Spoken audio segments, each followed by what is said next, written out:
శ్రీ శివదుర్గ జ్యోతిష్యాలయం ఆర్థిక ఉద్యోగ కుటుంబ మరే ఇతర సమస్యలకైనా పరిష్కారం చూపబడను. పరిష్కారం కోసం ఈ నంబర్ని సంప్రదించండి. మొత్తం మీద అయితే చంద్రబాబు వర్క్షాప్ అదే తన అభ్యర్థులతో ఎంపీ ఎమ్మెల్యేల అభ్యర్థులతో వర్క్షాప్ని ప్రారంభిస్తున్నారు. మరి కాసేపట్లోనే ఇది ప్రారంభం కాబోతుంది. ఇప్పటికే ఎమ్మెల్యేలందరూ కూడా ఒక్కొక్కరుగా వస్తున్నారు. ఎవరైతే అభ్యర్థులు ప్రకటించారో 139 అభ్యర్థులు ఎంపీలకు సంబంధించి ఎమ్మెల్యే అభ్యర్థులందరూ కూడా తమ తమ సీట్లలో కేటాయించిన సీట్లలో వాళ్ళందరూ కూడా హాజరైన పరిస్థితి అయితే మనం చూస్తున్నాం. ఇప్పుడు అందరూ కూడా అభ్యర్థులకి ఇక్కడ దిశానిర్దేశం చేయబోతున్నారు. ఎన్నికలకు సంబంధించి వ్యవహారంలో కావచ్చు, లేకపోతే ఇతర అంశాలకు సంబంధించి ఎవరైతే ఉన్నారో వీటన్నిటి కూడా తీసుకోవాల్సిన పరిస్థితి అయితే ఉంది. సో శిరీష గారు కూడా ఇక్కడ ఉన్నారు. First of all congratulation madam. చివరికి 3వ లిస్టు మీ పేరు వచ్చింది. చాలా టెన్షన్ ఉన్న వాతావరణం, ఎలా ఫీల్ అవుతున్నారు? టెన్షన్ ఏం లేదండి. చంద్రబాబు నాయుడు గారు పార్టీతో ముందు నుండి నడిచిన కుటుంబాలను కానీ, పార్టీ గురించి కష్టపడిన వాళ్ళు కానీ ఏ రోజు గౌరవిస్తూనే ఉన్నారు. నా వరకు కూడా పలాసలో కానీ శ్రీకాకుళంలో గౌతు కుటుంబానికి ఎప్పుడో గౌరవం ఇస్తూనే ఉన్నారు. ఎట్టి పరిస్థితుల్లో లేట్ అన్నది అయితే ఫీల్ అవటం లేదు. కానీ కష్టపడిన వాళ్ళకి టీడీపీలో గుర్తింపు ఉంటున్నది ఆయన ఈరోజు ప్రూవ్ చేస్తూ ముందుకెళ్తున్నారు. కానీ మీరు చాలా కాలంగా మీ ప్రత్యర్థితో చాలా బలంగా ఫైట్ చేస్తున్నారు. సో చాలా ఇబ్బందులు పడ్డారు, చాలా ఇష్యూస్ ఉన్న పరిస్థితి అయితే ఉంది. ఒక విధంగా ప్రత్యర్థులు నాకు మంచి చేసినట్టున్నారు. ఎందుకంటే మామూలుగా ఒక గౌతు కుటుంబ వారసురాలుగా మాత్రమే ఈరోజు ప్రజలకు తెలిసిన శిరీషని అప్పలరాజు గారు ఇబ్బంది పెట్టి శిరీష ఎలాగ ఒక మంత్రినైనా ఎవరినైనా ఢీకొట్టుకొనగలదు అని చెప్పి ఈరోజు 2 రాష్ట్రాల్లో తెలుగుదేశం పార్టీ కుటుంబ సభ్యులకి తెలియజేసేలా చేశారు. Thank you madam, all the best. So మొత్తం మీద ఎమ్మెల్యేలకు సంబంధించి కావచ్చు, లేకపోతే ఇతర అభ్యర్థులందరూ కూడా ఇక్కడ పూర్తిగా కూడా హాజరైన పరిస్థితి అయితే మనం చూస్తున్నాం. సో ఓవరాల్గా ఇప్పుడు వసంత కృష్ణప్రసాద్ గారు ఉన్నారు, తర్వాత గద్దె రామ్మోహన్ రావు ఉన్నారు, గొల్లపాటి శ్రీనివాస్ గారు ఉన్నారు. సరే, ఓవరాల్గా ఎలా చూస్తున్నారు ఇప్పుడు జరుగుతున్నాయి? ఏం లేదండి, జూన్ 4 కోసమే ప్రజలు ఎదురు చూస్తున్నారని అనుకుంటా ఉన్నాను. ఫలితం తేలటం కోసం ఖచ్చితంగా ఒక్క అవకాశం అని అడిగితే ప్రజలు ఒక్క అవకాశం ఇచ్చారు. అవకాశాన్ని జగన్మోహన్ రెడ్డి గారు ఏం చేసుకున్నారో ప్రజలందరూ చూశారు. ఆయన ప్రజల మధ్య విద్వేషాలు, విభజనలు పెట్టి ఈరోజు ఎంత రాష్ట్రంలో ఉన్న ప్రజల్ని కింద స్థాయి ఇసుక కార్మికుడి దగ్గర నుంచి మొదలెట్టి పై స్థాయి పారిశ్రామికవేత్త వరకు ఆయన ఇబ్బంది పెట్టని వాళ్ళు లేరు, ఇబ్బంది పడని వాళ్ళు లేరు. కాబట్టి ఒక్క అవకాశం ఇచ్చిన నేరానికి పాపానికి ప్రజలందరూ అనుభవించారు. దాని మీద తీర్పు చెప్పడానికి ప్రజలు సిద్ధంగా ఉన్నారు. Right sir, thank you. So మరోవైపు కన్నా గారు ఇక్కడే ఉన్నారు. కన్నా గారితో మాట్లాడే ప్రయత్నం అయితే చేద్దాం. సార్ నమస్కారం.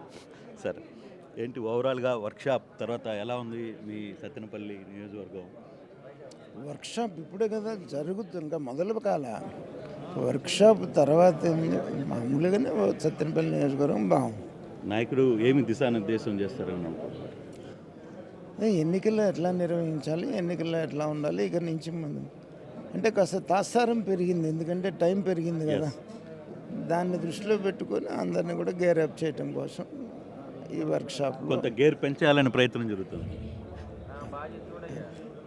కానీ సత్తెనపల్లిలో ఇటీవల జరుగుతున్న కొన్ని ఇష్యూస్లో మీరు రియాక్ట్ అవుతున్న పరిస్థితి ఎలా చూస్తారు? సహజంగా ఎన్నికలు ఎలా చేయాలో అలా చేసుకుంటున్నాం. సో ఓవరాల్గా అంటే రేటు పెరగడం అనేది కొంత మీకు ఇబ్బంది అనుకుంటున్నారా? ఫస్ట్ ఫేజ్లోనే ఎన్నికలు జరిగి ఉంటే బాగుండేదని? ఫస్ట్ ఫేజ్లోనే ఎన్నికలు జరిగి ఉంటే బాగుంటుందని నేను అనుకుంటున్నాను. సార్, బీజేపీ ఆడాన్ వల్ల టికెట్లు కొంత ఆలస్యం జరుగుతుందని ఒక సమస్య వస్తూ ఉంది, ఏమంటారు? పార్టీ పరంగా అభ్యర్థులను అందరినీ అనౌన్స్ చేశారుగా.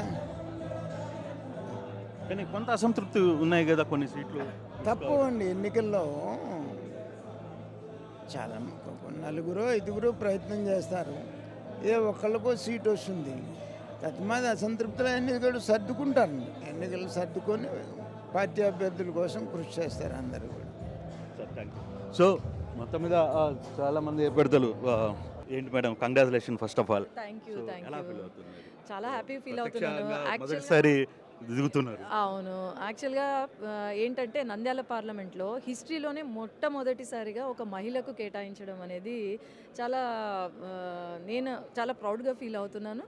ప్లస్ ఇక్కడ ఏంటంటే నన్ను గుర్తించి మా ఫ్యామిలీ సేవలు గుర్తించి అధిష్టానం నారా చంద్రబాబు నాయుడు గారు అలాగే లోకేష్ అన్న గారు నన్ను గుర్తించి ఈరోజు టికెట్ కేటాయించడం అనేది వెరీ హ్యాపీ. కానీ వెనకాల శక్తి ఉంది, బైరెడ్డి రాజశేఖర్ రెడ్డి ఫాదర్. దీన్ని మీరు ఎలా ట్రీట్ చేస్తున్నారు? రంగం అన్నీ సిద్ధం చేస్తున్న పరిస్థితి ఉన్నాయా? ఇట్స్ సపోర్ట్ ఆల్రెడీ సిద్ధం చేసుకున్నాము. ఆయన ఒక పక్క నేను ఒక పక్క చేస్తూనే ఉన్నాము. స్టార్ట్ చేసాము. నాది అనౌన్స్ కాకముందే నేను పార్టీలో చేరిన వెంటనే I have to do something for the party. నాకు వచ్చినా లేకపోయినా ఐ హ్యావ్ టు డూ అని చెప్పి నేను మొదలు పెట్టాను. విపరీతమైన స్పందన నంద్యాల పార్లమెంట్లో. వైసీపీ ప్రభుత్వానికి వ్యతిరేకత చాలా ఉంది పార్లమెంట్లో. కాబట్టి ఖచ్చితంగా గెలుపు అయితే మనదే అవుతుంది. 7 నియోజకవర్గాల గెలుపు కూడా మనదే అవుతుంది. అంటే బేసిక్గా కొన్ని ఇష్యూస్లో కొంత సీటు ప్రకటన కూడా కొంత లేట్ అయింది అనే వస్తున్న వార్తల్లో సబరి ఆ విషయంలో కొంత ఏమైనా టెన్షన్ పడ్డారా? టెన్షన్ తప్పకుండా ఉంటుంది, ఎవరికైనా ఉంటుంది టెన్షన్. ఏమంటే లాస్ట్ మినిట్ వరకు వస్తుందా లేదా అనే టెన్షన్. ప్రకటించారు, గుడ్, ఐఎమ్ హ్యాపీ. సో నంద్యాలకు సంబంధించి వ్యవహారంలో ఓవరాల్గా 7 పార్లమెంట్లో మొత్తం పట్టు సాధించిన ప్రయత్నం అయితే జరుగుతుంది. ఖచ్చితంగా జరుగుతుందన్న. అంటే బైరెడ్డి కుటుంబము అలాగే మా 7 కంటెస్టెంట్స్ కూడా చాలా మంచి కంటెస్టెంట్స్. అందరికీ ఒక ఎక్స్పీరియన్స్ ఉంది వాళ్ళకు అండ్ పట్టు ఉన్న కంటెస్టెంట్స్ కాబట్టి ఖచ్చితంగా గెలుస్తాం అందరం. ఆల్ ద బెస్ట్ సబరి గారు. సో మొత్తం మీద ఒకసారి ఆ వ్యవహారంలో చూసుకుంటే చంద్రబాబు వస్తే పరిస్థితి అయితే కనబడుతుంది. ఇప్పుడే నేతలందరూ కూడా కనబడుతున్నారు. సీనియర్ నేతలందరూ కూడా వచ్చేసిన పరిస్థితి అయితే ఉంది. సార్ ఓవరాల్గా ఎలా చూస్తారు సార్? ఇప్పుడు వర్క్షాప్ జరుగుతుంది, మీ నాయకుడు దిశానిర్దేశం చేయబోతున్నారు. ఏంటి ఓవరాల్ పిక్చర్? ఓవరాల్గా తప్పనిసరిగా చంద్రబాబు నాయుడు గారే ముఖ్యమంత్రి, దాంట్లో డౌట్ లేదు. ఒక్కసారి అనే దాంట్లో మోసపోయారు అందరూ. ఈసారి మోసపోరు. ఒక్కసారి మోసానికి ఒకసారి చూస్తారు, అలా మోసపోయారు జనం, అంతేగాని ఈసారి బంపర్ మెజార్టీతో అతనికి సింగిల్ డిజిట్ వచ్చినా కూడా ఆశ్చర్యపడాల్సిన పని లేదు. Guarantee sir. All the best. So Chittoor నుంచి కూడా కొంతమంది అభ్యర్థులు క్యాండిడేట్లు అంతా కూడా వచ్చిన Jagan, first of all congratulations. Thank you అన్న, థ్యాంక్ యూ సో మచ్. ఎలా ఉన్నారు? ఫస్ట్ టైం ప్రత్యక్ష రాజకీయాల్లోకి దిగుతున్నావు. ముందుగా ప్రత్యేక ధన్యవాదాలు తెలియజేయాల్సిన వాళ్ళల్లో మా నారా చంద్రబాబు నాయుడు గారు, లోకేష్ బాబు, పవన్ కళ్యాణ్ గారు, అచ్చెం నాయుడు గారికి ప్రత్యేక ధన్యవాదాలు. యువతకి అవకాశం కల్పించినందుకు. యువత ఏమి రానున్న రోజుల్లోని తెలుగుదేశం పార్టీ పట్ల నిన్న చూస్తే లక్షల కోట్ల విలువ చేసే డ్రగ్స్, కొకైన్ ఇటువంటివి ఆంధ్ర రాష్ట్రానికి రానియకుండా యువత బాగుండాలి అంటే దానికి ప్రథమంగా చంద్రబాబు నాయుడు గారు మళ్ళీ ముఖ్యమంత్రి అయితే తప్పితే ఇటువంటి అరాచకాలు ఈ ఆంధ్ర రాష్ట్రం నుండి పోవు. Thank you. All the best Jagan. Srinivas గారు, ఏంటి ప్రత్యక్షంగా మరోసారి యుద్ధానికి సిద్ధమవుతున్నారు?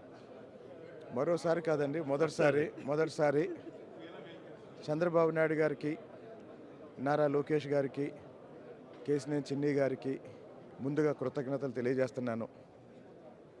తిరువూరు నియోజకవర్గంలో జనసేన బీజేపీ బలపరిచిన తెలుగుదేశం పార్టీ అభ్యర్థిగా నిరంతరం జనంలో ఉండటం వల్ల ఈ రాష్ట్రంలో ఎంత దారుణమైన పరిస్థితులు ఉన్నాయో నేను ప్రత్యక్షంగా చూస్తున్నాను. కాబట్టి రేపు జరిగే ఎన్నికల్లో తెలుగుదేశం పార్టీ, జనసేన, బీజేపీ నాయకులు ఊహించిన దానికంటే ఎక్కువ స్థానాల్లో కూటమి అభ్యర్థులు గెలుస్తారు. ఎందుకంటే ప్రజల్లో అన్ని వర్గాల ప్రజల్ని, రాష్ట్రంలో అన్ని ప్రాంతాల ప్రజల్ని మోసం చేసి జగన్మోహన్ రెడ్డి గారు ఈ 5 ఏళ్ళు మభ్యపెట్టారు. ఎన్నికల సమయంలో ఇప్పటి వరకు మౌనంగా ఉంటున్నారు అనుకుంటున్న వాళ్ళు కూడా రేపు ఓటు రూపంలో సమాధానం చెప్తారని నేను అనుకుంటున్నాను. Thank you. మాధవి గారు, ఎక్స్క్యూస్ మీ, ఎలా ఫీల్ అవుతున్నారు? ఫస్ట్ టైం గుంటూరు వెస్ట్ నుంచి మొదటిసారి ప్రత్యక్ష రాజకీయాల్లోకి వస్తున్నారు. ఎలా? చాలా అద్భుతంగా ఉంది సార్. ఇప్పటికే ప్రజలకి మేము అన్ని విధాలుగా దగ్గరగానే ఉన్నాము. ఇప్పుడు ఈ విధంగా విస్తృత సేవలోకి ముందుకు వస్తున్నందుకు చాలా ఆనందంగా ఉంది. అంటే వెస్ట్లో ఇప్పటికే మీకు ఒక ప్రత్యర్థి, బలమైన ప్రత్యర్థిగా, ఒక మంత్రిగా ఒక మహిళ రంగంలో ఉన్నారు. ఆమె కొంత ముందుగానే స్టార్ట్ చేసిన పరిస్థితి. సో టికెట్ కొంత ఆలస్యమైందని ఏమైనా ఫీలింగ్? లేదండి, బలం బలహీనత ఈరోజు వారి నిబద్ధతతోనే మనం తేల్చుకొని తీరాలి. అలాంటి పరిస్థితుల్లో నిబద్ధతతో అయినా, మన సూత్రదాయకంగా, మన విలువల్లో అయినా మన టీడీపీఏ ముందుందండి. కాబట్టి అలాంటి భయాలు ఏమీ లేదు. ముందు ఆర్థిక పరంగా చాలా టైట్, వెస్ట్ మీద చాలా మంది కన్నేసిన పరిస్థితి. గుంటూరు వెస్ట్ మీద, అందులో మీ సీటు మీద చాలా సీనియర్లు అందరూ కూడా కన్నేశారు. కానీ ఫైనల్గా మాధవి ఆ ఛాన్స్ కొట్టేశారు. మీరు అన్నది వాస్తవం అండి. ఖచ్చితంగా చాలామంది కృషి చేశారు పార్టీ పరంగా, వారు ముందు నుంచి ఉన్న నాయకులు కూడా. అయితే హైకమాండ్ చంద్రబాబు నాయుడు గారి కూటమి ఫస్ట్ ఒక మహిళకి అవకాశం ఇవ్వాలి. అందున బీసీలకి ఇలాంటి అవకాశం ఇంతవరకు దొరకలేదు. ఖచ్చితంగా వారిని కూడా పరిగణలోకి తీసుకోవాలి. అందులో మా రజక కులానికి కూడా ఇంతవరకు ఎలాంటి చట్టసభల్లో మాకు దొరకలేదు. అలాంటి పరిస్థితుల్లో ఇలాంటి విషయాలన్నింటినీ పరిగణలోకి తీసుకొని బాబు గారు ఈసారి ఎట్టి పరిస్థితుల్లో మాకు ఒక అవకాశం ఇవ్వాల్సిందిగా ఆలోచించారు. ఆ దిశగా నన్ను ఎంపిక చేశారే తప్ప మిగతా వారిని కాదనాలో లేకపోతే లేదనాలో అన్న ఉద్దేశం మాత్రం కాదు. కానీ చాలా ఈక్వేషన్స్లో మీ పేరు తెర మీదకి రావడం కూడా చాలా ఆశ్చర్యకరంగా తెర మీదకి వచ్చింది. కానీ మీరు ఎక్కడ బయటపడలేదు, సైలెంట్గానే ఉన్నారు. అభ్యర్థి సీటు వచ్చేంత వరకు కూడా మీరు ఎక్కడ బయటకు వచ్చిన పరిస్థితి? అవునండి, ఎందుకంటే మేము ఎప్పుడు హైకమాండ్ ఏ ఆదేశం వస్తే ఆ ఆదేశానికి కట్టుబడి ఉండాల్సిందిగా మేము అనుకున్నాము. కాబట్టి ఆయన నిర్ణయమే మా నిర్ణయంగా తీసుకున్నాం. కాబట్టి ముందు నుంచి కూడా సైలెంట్గానే ఉండాల్సిన పరిస్థితి.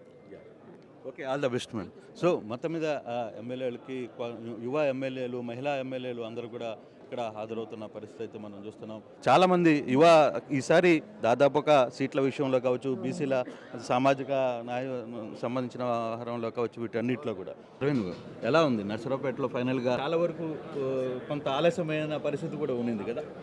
అంటే మీరు అభ్యర్థితో డిక్లేర్ చేయకముందు ఒకసారి వచ్చారు, అభ్యర్థి డిక్లేర్ అయిన తర్వాత మళ్ళీ రెండోసారి రావడం జరిగింది. ఇవాళ నిజంగా అయితే చాలా సంతోషంగా ఉంది అందరికీ. ఎందుకంటే ఒక పండుగ వాతావరణం వచ్చింది నిన్నంతా. కొన్ని వేల మంది వచ్చి నన్ను గ్రీట్ చేసి వెళ్ళారు. దానికి కారణం ఏంటంటే ఈ 5 ఏళ్ళుగా ఓడిపోయిన తెల్లారి నుంచి కూడా నర్సరావుపేటలో నేను, మా పార్టీ నాయకులు, కార్యకర్తలు, మహిళలు, చిన్నపిల్లల దగ్గర నుంచి కూడా అందరూ విపరీతంగా కష్టపడ్డారు. ఎందుకంటే మా ఆలోచన అంతా కూడా ఒకటే, ఇక్కడ కులం లేదు, మతం లేదు, రాజకీయం లేదు. టీడీపీ పార్టీ జెండా ఎగరేయాలి నర్సరావుపేటలో, దానికి కష్టపడదామని అనుకున్నాం అందరం కూడా. రాత్రి లేదు, పగలేదు, ఎండ లేదు, వాన లేదు. నిజంగా మాకు ఇంత డిలే అవుద్దని కూడా మేము ఎవరు అనుకోలేదు సీట్ డిక్లరేషన్లో. అయినా కానీ కష్టపడ్డాము. మాకైతే నమ్మకం ఉంది, డెఫినెట్గా మనం కష్టపడ్డాము, పార్టీని గెలిపించబోతున్నాం కాబట్టి మనకి న్యాయం జరుగుతుంది అనుకున్నాం. చంద్రబాబు నాయుడు గారు కానీ, నారా లోకేష్ బాబు గారు ఎప్పుడు కూడా నన్ను చాలా ఎంకరేజ్ చేసేవాళ్ళు. కానీ మీకు అక్కడ నర్సరావుపేటలో మీ ప్రత్యర్థి చాలా బలమైన అభ్యర్థిగా ఉన్నారు. ప్రత్యర్థికి బలమేం లేదండి. ఎవడు బలంగా ఉండాలన్నా నీతి నిజాయితీ ఉండాలి, పట్టుదల ఉండాలి తప్పితే, ప్రజల్లో ఉండాలి ఒకటి, నీతి నిజాయితీగా ఉండాలి తప్పితే ఈ కరప్టెడ్ ఎమ్మెల్యేస్ని ఎవడు ఎంకరేజ్ చేయడు. ప్రజలు అసలు ఎంకరేజ్ చేయరు, మీడియా ఎంకరేజ్ చేయదు. అతను ఒక భూ కబ్జాదారుడు, గంజాయి మాఫియా, గుట్కా ఇవన్నీ అమ్ముకోవడం జరుగుతుంది. గోవా మద్యాన్ని అమ్ముకుంటాడు, ఆఖరికి పేదల రేషన్ బియ్యాన్ని కూడా అమ్ముకునే వ్యక్తి అతను ఒక అవినీతిపరుడు, దుర్మార్గుడు. అతను అసలు మేము క్షమించాము. నేను అతని మీదే పోరాటం చేశాను, 5 ఏళ్ళు పోరాటం చేశాను. అతను 2 సార్లు ఎమ్మెల్యే అయినా కానీ నేను ధైర్యంగా పోరాటం చేశాను. మా పబ్లిక్ కూడా, మా కార్యకర్తలు కూడా విపరీతంగా ఫైట్ చేశారు. ఈ 5 ఏళ్లలో మేము దాదాపు 400 ఉద్యమాలు చేశాము. Thank you. అరవింద్ బాబు గారు ఒకటైతే చెప్తున్నారు, ఇక్కడ కోవూరు నుంచి ప్రశాంత్ రెడ్డి కోవూరు అభ్యర్థిగా వచ్చిన నెల్లూరు అభ్యర్థులు కావచ్చు, లేకపోతే కోవూరు నుంచి ప్రశాంత్ రెడ్డి, తర్వాత వేమిరెడ్డి ప్రభాకర్ రెడ్డి బ్యాచ్ కూడా వచ్చిన పరిస్థితి అయితే ఉంది. సో ఇక్కడ చాలామంది తమ అభ్యర్థులకు సంబంధించి వ్యవహారంలో ఒకసారి మాట్లాడే ప్రయత్నం అయితే చేస్తున్నాం. ఫస్ట్ టైం ప్రత్యక్ష రాజకీయాలకు వస్తున్నారు కోవూరు నుంచి, ఆల్రెడీ మీటింగ్స్ స్టార్ట్ అయిపోయినాయి. ఎలా చూస్తున్నారు, పబ్లిక్ ఎలా రిసీవ్ చేస్తున్నారు? పబ్లిక్ చాలా బాగా రిసీవ్ చేసుకుంటున్నారు. ప్రభాకర్ రెడ్డి సారు ఎంపీగా ఉన్న కాన్స్టిట్యున్సీలోనే, పార్లమెంట్ కాన్స్టిట్యున్సీలోనే నేను కూడా కోవూరు నుంచి పోటీ చేస్తాను కాబట్టి అది చాలా సంతృప్తిగా ఉంది. ప్రజలు కూడా అందరూ బ్రహ్మరథం పడుతున్నారు. Okay madam, all the best. So మొత్తం మీద ఇది వర్క్షాప్ అయితే మరి కాసేపట్లో ప్రారంభం కాబోతుంది. చంద్రబాబుకు సంబంధించి మరి కాసేపట్లో ఇక్కడికి వచ్చే పరిస్థితి అయితే ఉంది. సో దాదాపుగా గంట సేపు ఆయన ముందు ఇక్కడ పార్టీకి సంబంధించిన అభ్యర్థులకు సంబంధించి లేకపోతే ఇతర వీటికి సంబంధించిన పూర్తిగా కూడా డీటెయిల్స్ ఇవ్వబోతున్న పరిస్థితులు అయితే మనం చూస్తున్నాం. సో ఓవరాల్గా పార్టీ ఈరోజు క్యాడర్కి సంబంధించి కావచ్చు, అభ్యర్థులకు సంబంధించిన కావచ్చు, దిశానిర్దేశం జరగబోతుంది. దాదాపుగా మధ్యాహ్నం 2 గంటల వరకు కూడా ఈరోజు మీటింగ్ జరిగే పరిస్థితి. 1 hour power point presentation Chandrababu ఇవ్వబోతున్నారు. Court studio. మరిన్ని వీడియోస్ కోసం ఛానల్ ని సబ్స్క్రైబ్ చేయండి, లేటెస్ట్ అప్డేట్స్ కోసం వాట్సాప్ ఛానల్ ని ఫాలో చేయండి, అండ్ లింక్ డిస్క్రిప్షన్ లో ఉంది.